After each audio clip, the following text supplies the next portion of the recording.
In our top story, the National Assembly Speaker Baleka Mbete has handed an affidavit to President Jacob Zuma detailing an alleged parliamentary bribe attempt. Eskom inquiry evidence leader, advocate Ntutuzelo Vanara, authored the affidavit. Vanara has implicated the State Security Minister Bongani Bongo in the alleged bribe attempt.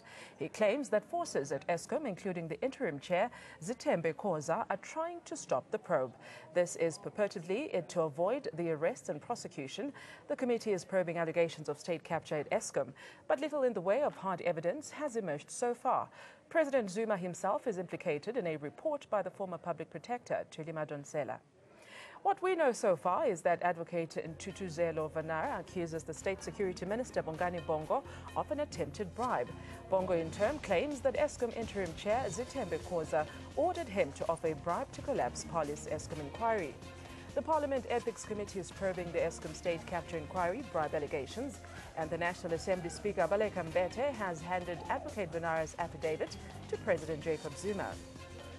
Now, the key question we ask is, shouldn't the Advocate Vanara report the alleged bribery attempt to the cops? And also, should State Security Minister Bongo Bongani silence be seen as an admission of guilt?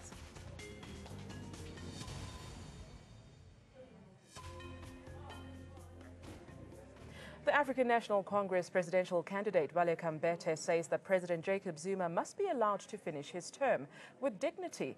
This after the president has faced ongoing undignified assaults on his integrity. Mbete says the president has led the ANC and contributed to the leadership. Mbete told media that she could not understand how people can accuse Zuma of contributing to deterioration of the ANC. She points out that branches had elected Zuma for his 2 terms. Mbete further on says that they owe it to their legacy to let the president serve out his term with dignity.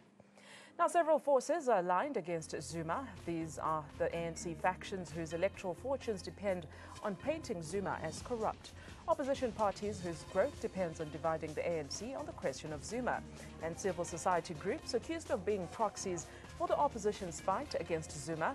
Also, mainstream media accused of fueling unproven allegations of wrongdoing against Zuma.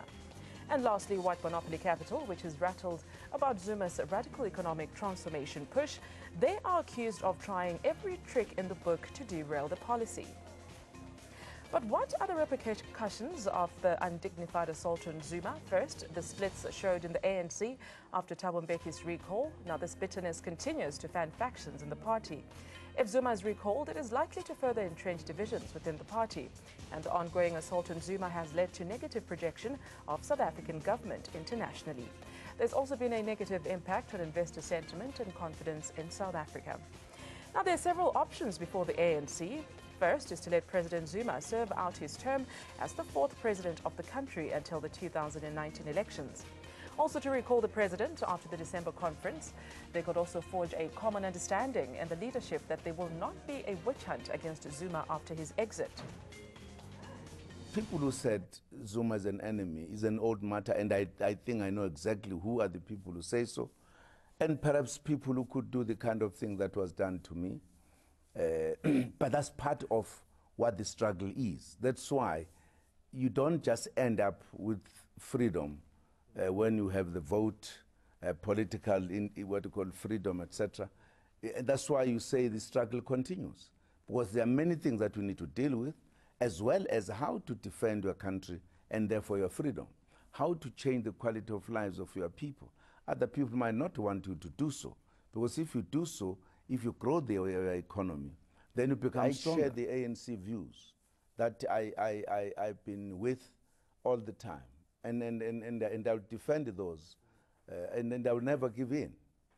Because the ANC has very clear policies that we have got to implement in order to change the situation for the better, particularly for the majority who happen to be black.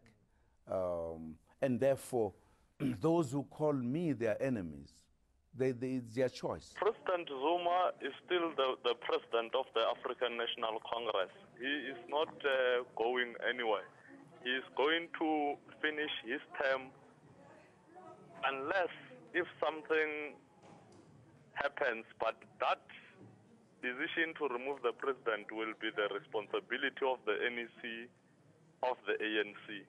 So insofar as we are concerned, President Zuma is still the president of the ANC until the next elective conference. He will remain the president until 2019 when we go to national election. Therefore, I don't see anything happening to him unless otherwise. I can't predict. President Zuma has come up with a policy that begins to suggest a different change of gear. And for those who have benefited in the ANC's reluctance to deal with the economy, would want to make sure that such efforts are undermined. And Mbete is actually correct that President Zuma has not had an easy term. From the beginning of the term, there have been people who have made it their business to try to bring him down. And this is why we've had 8 motions of no confidence that had actually failed. This is why you still have people whose main existence